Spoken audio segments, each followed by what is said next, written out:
Seguinte, vamos botar a próxima frase do Verdadeiro ou Falso, que aborda um tema que era muito... assim, é o setor mais prejudicado do Flamengo, porque é o setor que não tem 2 titulares, que é o setor da zaga.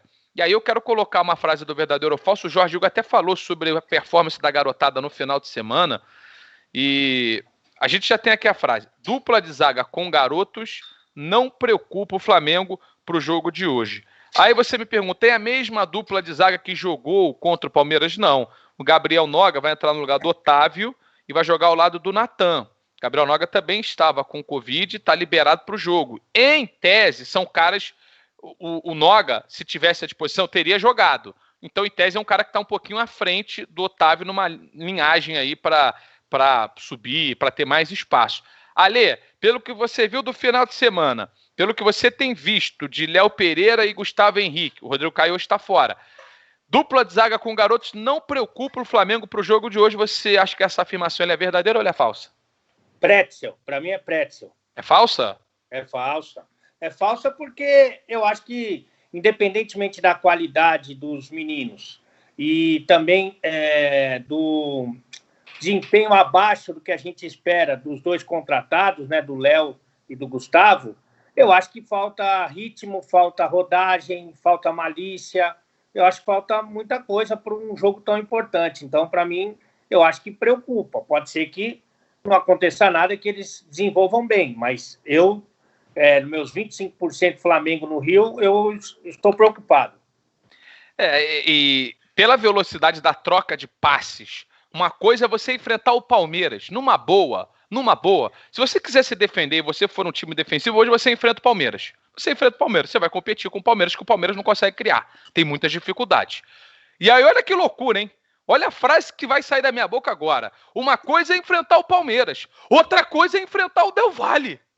Olha a loucura dessa minha frase, mas eu acho que ela é verdade. Jotinha, dupla de zaga com garotos não preocupa o Flamengo pro jogo de hoje. O verdadeiro ou falso? É falso. A sua frase não tem loucura na sua frase. Loucura é o estágio atual do Palmeiras. É o elenco que o Palmeiras tem. Pô, você pega o banco domingo. Olha quem o Palmeiras tinha no banco, não tô nem falando do time titular. Palmeiras tinha Bruno Henrique, Palmeiras tinha o William, tinha o Wesley, o garoto, isso é o Vitor Hugo, banco do Palmeiras. Como é que esse time, como é que esse elenco não produz mais? Como é que esse time dentro de casa não consegue se impor diante de uma defesa de meninos como o Flamengo teve? Os meninos trabalharam bem, só que um jogo você tem sempre a influência direta do teu adversário. Então você tem que analisar os 2 lados do jogo. Os meninos foram bem, o Palmeiras foi mal. Como tem ido mal, como foi mal em casa com o Internacional cheio de reserva, como foi mal em casa com o Goiás depenado, não ganhou nenhum desses jogos, e nem do Flamengo de meninos. Agora, eu tô com o Alê nessa. Eu acho que para um jogo de Libertadores, imaginando aqui, a gente não sabe qual é o Del Valle que vem, não sabe o tamanho do estrago lá que a Covid fez, porque a gente não sabe se os 8 contaminados são titulares ou reservas. Mas imaginando que o Del Valle venha com uma força máxima, ou com algo próximo disso, ele é um adversário mais perigoso que o de domingo, numa competição mais pesada que a de domingo, com uma responsabilidade ainda maior, e os meninos, a gente sabe, as oscilações elas estão muito presentes, então, às vezes os meninos vão bem em 1, 2 jogos, cometem falhas na partida seguinte, isso pode acontecer pela idade, pela inexperiência, então eu acho que a frase não é verdadeira, apesar dos meninos terem mostrado que tem potencial para dar resposta aí, quem sabe, no médio prazo. E se a gente for olhar as laterais, vai ter a volta do Felipe Luiz e do Isla, então você já tem aquela segurança, você vai ter o time do Flamengo que vai entrar em campo, vamos combinar, vai ter um problema ou outro com jogador com Covid, jogador machucado, mas o Flamengo ele tem são 3 problemas, as 2 posições na zaga e o goleiro, que não parece ser um problema pelo que agarrou o Neneca no final de semana. Então você tem, em tese, 2 ausências, que é algo absolutamente natural dentro de um contexto de uma temporada, né, Preto? Se você jogar um jogo como o Santos teve que jogar na Libertadores, sem 2 zagueiros e um volante. O Santos teve um jogo que agora eu já não lembro se foi Libertadores ou se foi brasileiro. Teve que jogar sem 2 zagueiros brasileiro. E sem um volante. Foi brasileiro, né? E foi brasileiro. Bem. E foi bem. Como outros times vão ter que jogar com 2 desfalques, foi 3 contra o Atlético Paranaense, 3-1. Foi contra o Atlético Paranaense, 3-1. Então, assim, são situações que acontecem ao longo de uma temporada. A rigor, o time do Flamengo, que eu já escalei aqui, ele só tem 3 problemas. 2 zagueiros e um goleiro. Ah, Gabigol no lugar do Everton Ribeiro. Pô, gente, não pode ser um problema. Você não tem o Everton Ribeiro, mas você tem o Gabigol, pô. Você tem uma solução. Agora, para a zaga e para o gol que você está indo para uma escolha de garotos. Dupla de zaga com garotos, não preocupe o Flamengo para o jogo de hoje. Verdadeiro ou falso, Alexandre Pretzel? Olha, tem 2 posições que a gente só deve ser definitivos quando a bola está rolando depois do jogo, que são as posições de goleiro e de zagueiro, porque apesar de eles estarem jogando muito em determinado momento, eles podem cometer um erro e decidir o jogo a favor do adversário, isso é muito claro. Agora, nessa situação, eu acho que é falso, né? Os argumentos do Jorge Igor foram muito melhores do que os do Ale Oliveira, então eu concordo com o Jorge nesse ponto, já que eu fiquei por último. Então eu acho que é falso também, respeitando a qualidade também da molecada e respeitando o goleiro, porque hoje é o seguinte, né? Hoje o foco vai estar em cima do Hugo. O Hugo pegou tudo contra o Palmeiras e com muita segurança. O goleiro muito seguro, há muito tempo que a gente não via goleiro agarrar a bola, né? Hoje os caras soqueiam para tudo que é lado. Então, as que forem hoje no gol, ele vai ter que pegar, ele vai ser cobrado por isso, porque se ele falhar, aí vão estar dizendo, olha aí, ó, não está pronto, ó, foi uma exceção e tal. Então, muita calma, eu acho que eles têm muito talento, têm toda a condição de vestir a camisa do Flamengo, mas em relação a isso de não preocupar, é falso. E aqui o Lucas Santos, ele fala assim, ó, o Grêmio ontem jogou sem a dupla titular, Jeromel e Kahneman estão com Covid-19, não jogaram ontem, não vão jogar o Grenal do final de semana. E o Grêmio foi lá e venceu a Católica. Agora... David Braz se machucou. David Braz se machucou. Não deve jogar o Grenal também. A Católica pode ter dado um vareio no Grêmio há 2 semanas atrás, mas não é também um time tão bom quanto é o Independente Del Valle, que é o atual campeão da Sul-Americana. É um time que faz um futebol bem interessante. Ale, pra gente fechar aqui, o Gustavo Henrique e o Léo Pereira, eles até agora não conseguiram jogar ainda no nível que se esperava deles. O fato da dupla jovem ter ido tão bem no jogo contra o Palmeiras e uma outra dupla jovem, o Natan, pelo segundo jogo seguido, e agora o Noga, terem essa oportunidade contra o Del Valle, você acha que isso pode ameaçar, em caso de mais uma boa atuação da zaga rubro-negra, isso pode ameaçar a posição de um dos dois ali? É a posição que está vaga, né? Porque o Rodrigo Caio é titular absoluto. Essa condição de parceiro do Rodrigo Caio pode estar ameaçada para Léo Pereira e Gustavo Henrique? Eu acho que já estão, Luiz. Eu acho que já estão ameaçadas. Porque o treinador do Flamengo, eu acho que já deu demonstrações de que não está muito preocupado com o tamanho ou o nome do jogador. Então, acho que tem que prevalecer a verdade da bola. E, nesse caso, como são caras que ainda tem que provar no Flamengo, eu gosto dos dois como jogador, acho que jogam muita bola.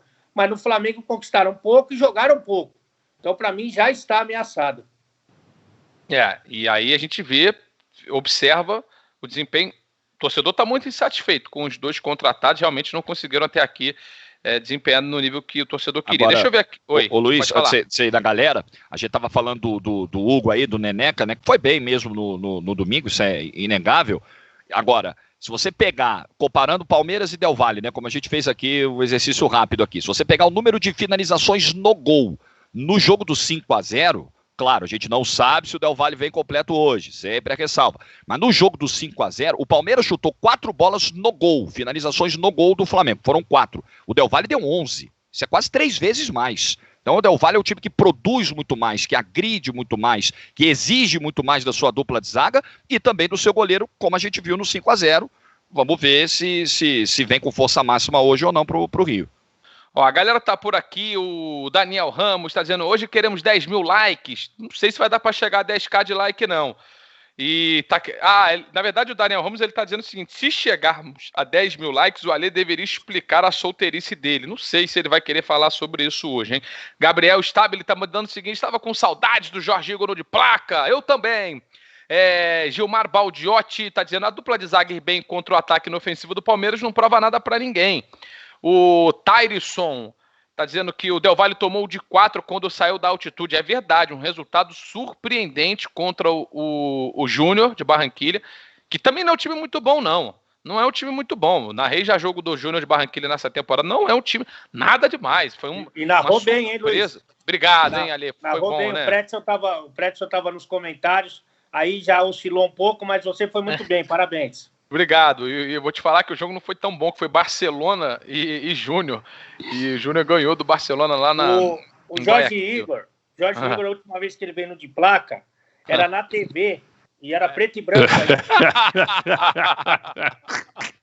Tipo a isso TV mesmo. Tupi tava no ar ainda. Eu lembro, quer que eu falo, porque eu gosto muito do Jorge Igor, né? Excelente profissional e ser humano. A escalação, muito diferente do Pretzel. A escalação naquele dia foi Baran, Ale Jimenez, Jorge Igor e eu tava nessa aí também. Boa. Olha, tá em todas, né? Bom, o Paulo Henrique dizendo que, para mim, só o Léo Pereira jogou pouco. Flamengo pode jogar com o Mateuzinho e Isla de zagueiro. Mandou aqui o Breno Davi. Igor passa mal. O Túlio pode ser o parceiro do Rodrigo Caio. Também está com Covid-19. Hoje nenhum dos dois está à disposição. João Paulo Brandalice está dando... falando que ninguém lê comentário. Eu leio comentário sim. Só não dá para ler toda hora, o tempo inteiro e na hora que for melhor para você. Fala. Eu só falou do Del Valle fora da altitude. E realmente, cara, se você pegar... Eu não vi Júnior e Del Valle. Mas se você pega os números daquele jogo e compara com o 5-0, que foi da semana anterior, o choque é muito grande. O mesmo Del Valle que finalizou 11 bolas no gol do Flamengo, finalizou uma no gol do Júnior. Uma. Às vezes tem o seguinte também, né, Jorge? Um salto alto. Você mete 5 no campeão da América do jeito que foi, sem o time ver a cor da bola, o adversário que é o campeão da América. Tu vai enfrentar o Júnior lá dentro e fala assim, o quê? Júnior, acabei de empurrar 5 no campeão, eu vou pegar esse Júnior e vou jogar do jeito que eu quiser e vou ganhar o jogo a hora que eu quiser. Eu também não vi o jogo, tá? Posso estar fazendo uma interpretação... Eu acho que o Del Valle saiu ganhando, se eu não estou enganado. Acho. E aí daí o Júnior virou o jogo, se eu não estou enganado.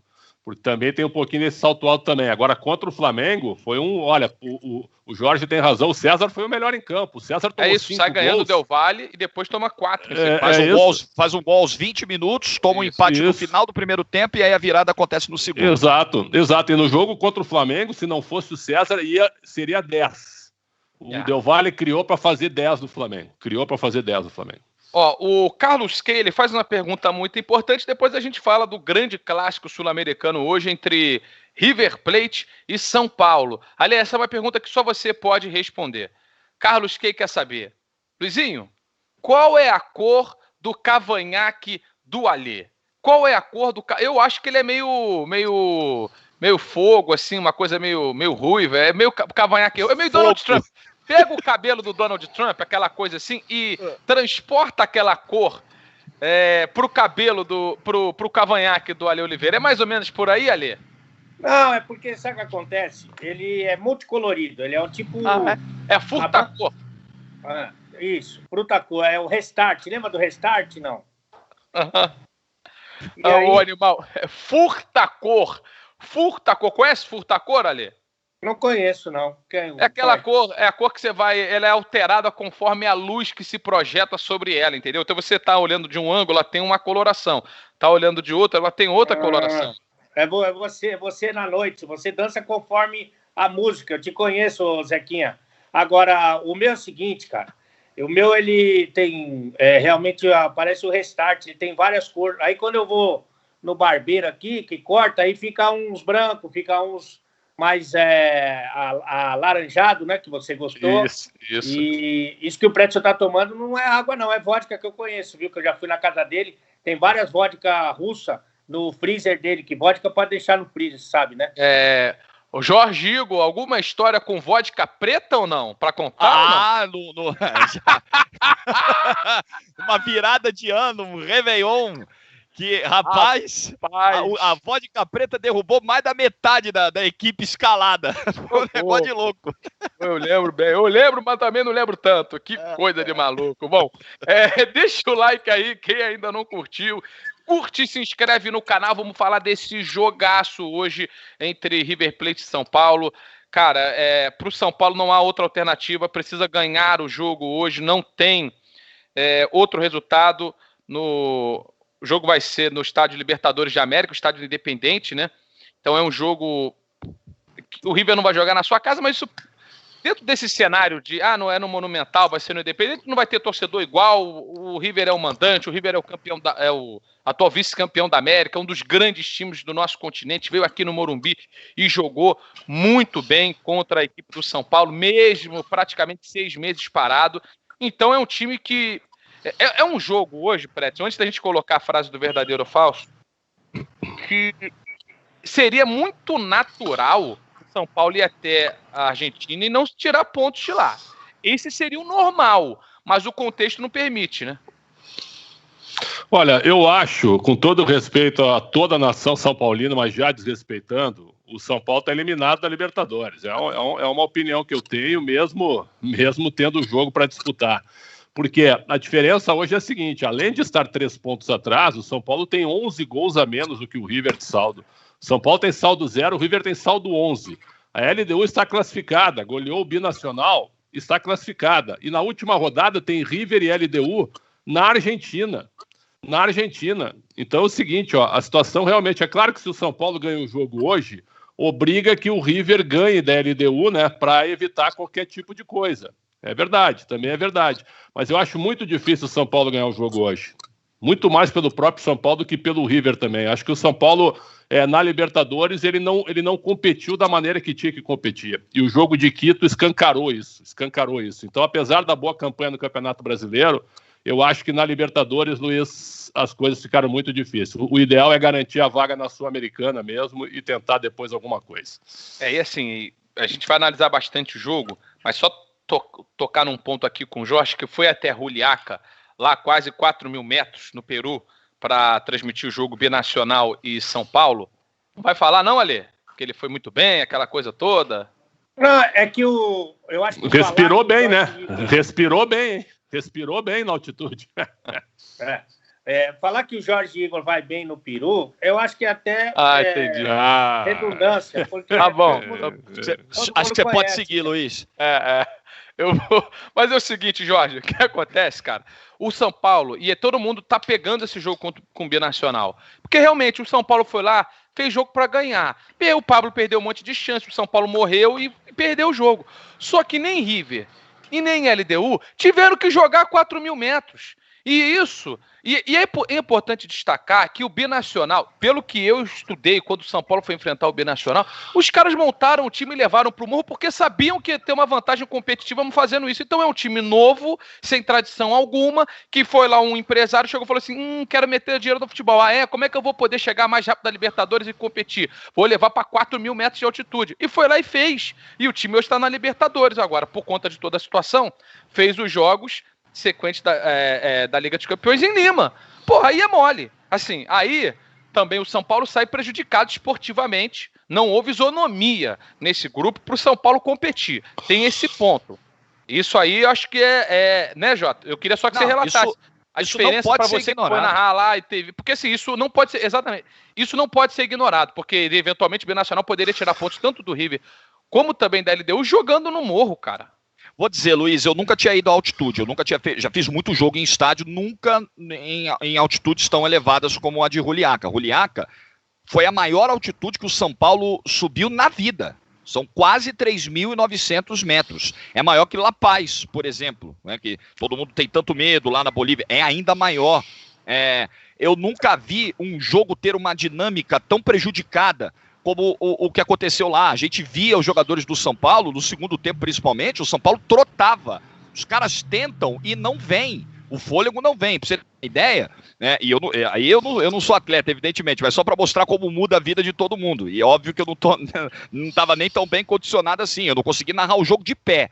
Porque a cabine, ela não oferecia uma visão do campo na bancada, então se eu narrasse o jogo sentado, eu não via o campo, eu via um pedaço do campo, tinha que narrar pelo monitor. E foi assim que eu tive que narrar o jogo, porque não era possível ficar em pé, não tinha fôlego para isso. Para subir as escadas até a cabine, todo estádio com altitude parece que tem que ter uma escadaria enorme, né? Impressionante.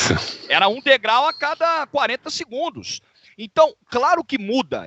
Mas o atleta está bem condicionado. Mas ele está bem condicionado, ele está acostumado a correr 10, 11 quilômetros por jogo, aqui no nível do mar, ou numa cidade como São Paulo, que tem 800 metros de altitude, que é um negócio que não tem impacto nenhum. A 4.000, ninguém tá. E desculpa, o River foi lá, meteu 8, a LDU foi lá, meteu 4. Eu não sei se meteriam na altitude, talvez o River, por ser um time muito acima do São Paulo e da LDU, como coletivo, há 3 anos, no trabalho do Gadiardo, até pudesse arrancar uma vitória em Juliaca. Mais 8, eu acho muito difícil qualquer um chegar na altitude, enfiar 8, enfiar 6, enfiar 4. Então, não podia perder para o Binacional? Tá bom. O Pablo perdeu um monte de gol. O primeiro tempo poderia ter sido 3-0 para o São Paulo. Poderia.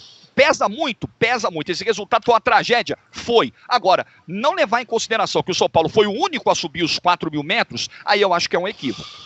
E assim, isso na situação que a gente se encontra hoje no grupo é um fator de muito peso.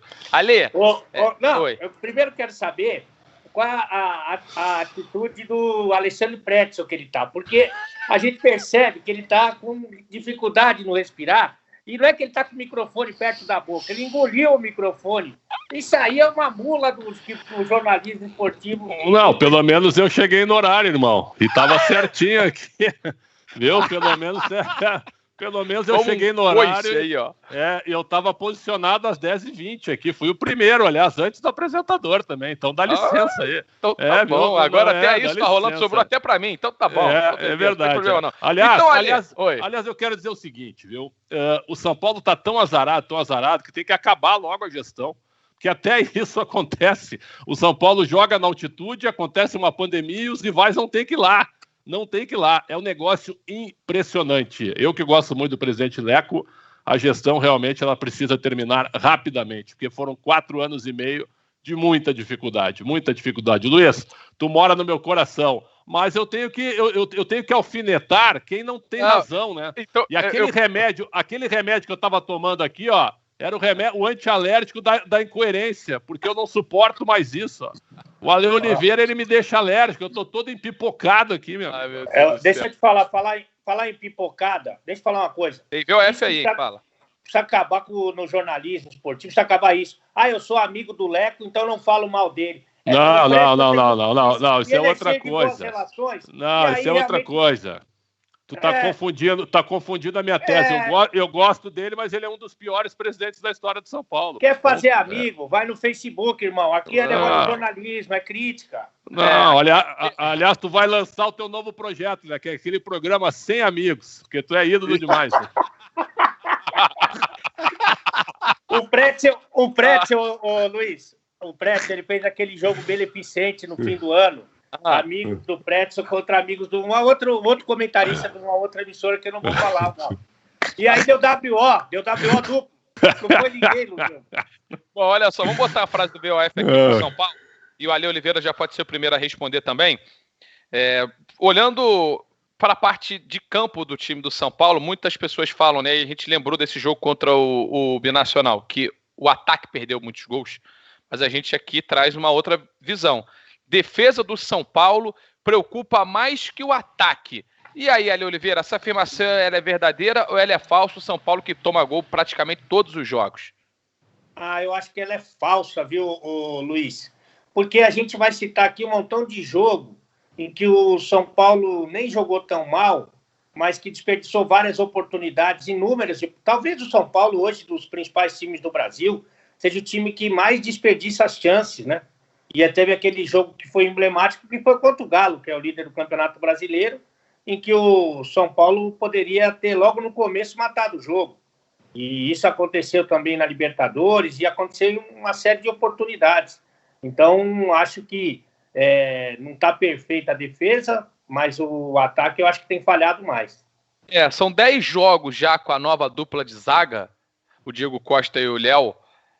O time de São Paulo sofreu 15 gols. Nos últimos 8 jogos, sofreu gols em todos. São 4 vitórias, 4 empates e 2 derrotas. Desde a introdução dessa nova dupla de zaga, Jota. Defesa do São Paulo preocupa mais que o ataque. E era algo que a gente sempre falava do Diniz, era assim, como produz chances, né? Como produz chances. Como os atacantes estão deixando o Fernando Diniz no mato, né? Toda hora os caras chegam lá e não fazem um gol. Aí depois 1 ou 2 chances do adversário vem lá e toma. E aí podia ser um problema do ataque. Aqui a gente está olhando como um problema maior da defesa. Para o Ale Oliveira é falso. A defesa do São Paulo preocupa mais que o ataque. VOF, J. Falso.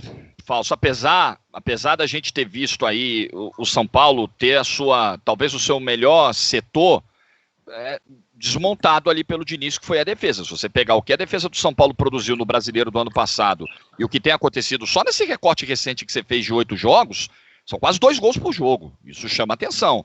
Agora, ainda acho que o grande problema é lá na frente. São os gols perdidos. O Pablo voltou bem da paralisação. Se você pegar os números do Pablo, que são bons números, mas eles foram construídos quase todos ali no Campeonato Paulista, né? Nos jogos mais importantes a gente não viu o Pablo ser desequilibrante como se imaginava. O time que até cria oportunidades, o Luciano chegou e causou algum impacto, vai fazer muita falta no jogo de hoje. Não sei se seria o caso, viu, Luiz, até de você pensar, o São Paulo tem uma necessidade de fazer gols, tem que ganhar o jogo. Não sei se seria o caso de você já de repente pensar em Brenner e Pablo juntos, né? Esse desenho só com o Pablo lá na frente, eu acho que dificulta ainda mais. Ter o Juan Fran na lateral direita, você tem uma preocupação defensiva, aí é a história do cobertor que está curto. Então a defesa está tomando muito gol, então você coloca o Juan Fran, dá uma proteção maior ali na lateral aos dois zagueiros, mas você perde profundidade. Né? Você perde ele aparentemente vai botar o Hernanes, né, lá na frente, não o Brenner, como você tá pedindo aqui. Para ser uma companhia ao Pablo, né? Porque se fosse o Brenner é uma situação, Hernanes é outra, né? A indicação do treinador ao colocar o Hernanes é uma e colocar o Brenner seria outra, né? Sem dúvida. O Pablo é um cara que pode sair da área, né? É um cara que pode dar essa mobilidade. Mas aí você precisa ver a questão física do Hernanes, que tipo de papel está pensando, porque você vai jogar o Hernanes mais à frente, você vai exigir mais do Hernanes para buscar essa bola, para fazer as jogadas de ataque, para cair pelos lados. Eu acho que o cobertor está curto, e a defesa é um problema, o ataque é um problema, são setores vitais do time. E o grande problema, né, Luiz, a raiz de tudo isso é que o trabalho do Diniz ele tem 1 ano, e hoje eu acho que vai ficar muito claro, como já ficou do jogo do Morumbi, que foi o primeiro jogo do River depois de uma pausa tão longa, que a diferença de execução de trabalho, a diferença de nível coletivo, ela é muito grande. Mas o trabalho do Gadiardo tem 3 anos? Beleza, é um tempo bem razoável. 6 anos. Tem mais. 5 anos, né? 5 ou 6, São 5, 6 anos. Então é claro que com 5, 6 anos, você tem uma grande possibilidade de atingir esse nível que o River atingiu. Mas em 1 ano do trabalho do Diniz, a coisa já deveria ter andado muito mais do que andou. E assim, a gente preparou um verdadeiro ou falso para falar especificamente do Fernando Diniz, né? Cara, e assim, é porque é tão bizarro, né? O Galhardo chegou em 2014, cara. A gente tá falando de é bizarro, Jotinho. É bizarro, como é inacreditável pensar no nosso contexto de futebol sul-americano, o cara ficar tanto tempo, né, no comando de um time e ficar 6 meses sem treinar, sem jogar. E aí tá o grande ponto. A gente cansa de brincar aqui que tem técnico no Brasil que com uma semana de trabalho o time volta pior. E os times argentinos ficaram aí 6 meses sem jogar e todos eles, quando voltaram para a Libertadores, voltaram jogando bem, independentemente do aspecto físico, porque isso daí não tem o que fazer, isso daí é um processo natural. Agora, taticamente, os times voltaram muito bem. O caso do Boca, que para mim é um dos grandes favoritos à conquista do título da Libertadores. O próprio River, que eu fiquei muito bem impressionado com o que fez jogando aqui no Morumbi.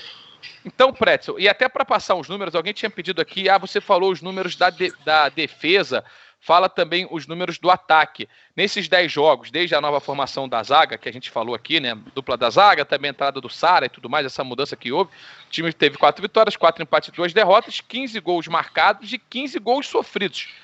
Tá? Se você olhar 4 vitórias, 4 empates e 2 derrotas, não está tão ruim assim. Não está tão ruim assim desde que a nova dupla de zaga entrou. Pretzel, defesa do São Paulo preocupa mais que o ataque. Verdadeiro ou falso? Eu acho que é falso, cara. Eu acho que é falso. Até porque o Fernando Diniz, tudo bem, 15 gols marcados e 15 sofridos. Só que o time do São Paulo hoje ele está mais exposto. Apesar do time estar mais jovem, né, mais competitivo, eu diria, mas ele também está mais exposto. Você está jogando com 3 homens na frente, você joga ali no meio com o Tietê de primeiro volante, hora o Tietê se manda. Aliás, ele perdeu um gol contra o Inter, né, o gol da vitória, um gol incrível em cima do Marcelo Lomba, impressionante. No Audax ele faria aquele gol de olho fechado. No São Paulo ele perdeu o gol, impressionante. Então é o seguinte, tu tem que olhar também o meio-campo, como é que o meio-campo está funcionando, né? O meio-campo também está mais aberto, o meio-campo se manda mais, e aí estoura um pouco lá atrás. É isso que eu vejo. Sinceramente, quando ele fez essa mudança de jogar todas as fichas em Diego Costa e Léo como zagueiro e fazendo mudança radical, eu achei que ele estava entregando o cargo ali. Mas deu certo, na minha opinião. Ali deu certo. Eu acho que essa aposta dele funcionou. Hoje eu não vejo o Arboleda e o Bruno Alves fazendo falta. Não vejo. Eu manteria essa dupla de zaga. Então eu acho esse detalhe, eu acho que é falso. Agora, e tudo que vocês falaram do trabalho do Gadiardo e tudo, o River não vai deixar passar para a última rodada. O River vai querer decidir hoje. E esse é o problema. O River vai querer decidir hoje. E vai decidir. Então, até essa mudança de nomes, né, no time do São Paulo, essa cartada final, como a gente vem brincando aqui, eram 6 jogos, 2 vitórias, 1 empate, 3 derrotas, né? E é assim... Sim. E uma dessas vitórias, inclusive, contra o Guarani, time todo reserva, aquela coisa toda. O Diniz se sentiu... Oi. Não, é que não são só essas 2 mudanças. Eu acho que o que funciona mais é o aviso do treinador para o grupo. Entendi. Eu acho que é aí que claro. Funciona. Também. Como também não assim, você troca 2 zagueiros, o time vai necessariamente tomar mais gol ou menos gol. Eu acho que depende muito disso que o Pretzel falou, como o teu time é armado. A gente via os times ali dirigidos pelo Tite, principalmente na fase do Corinthians, em que os zagueiros eram muito protegidos. Então, já vinha a carne já vinha mastigada para eles, entendeu, Luiz? Entendi. E no São Paulo do Diniz, em vários momentos, você tem ali uma exposição muito grande, um confronto de 1 contra 1, e aí você deixa mais explícito um eventual erro, né? Não, e tem alguns outros aspectos, né? É um jogo de coragem também. Assim, no futebol você tem que aceitar correr riscos, né? E tem que saber que tipo de risco o Diniz está disposto a correr, especialmente que tipo de risco os adversários estão dispostos a correr. Me parece sempre que quando começa um jogo, o time do Fernando Diniz ele está disposto a correr mais riscos do que o time adversário. No jogo de hoje, a impressão que eu tenho é que vai enfrentar um time que também não tem problema em correr riscos, que vai querer jogar. E tanto é que estava com a vitória nas mãos aqui no Morumbi e acabou cedendo o empate, porque joga, porque essa é a filosofia de jogo do lado de lá.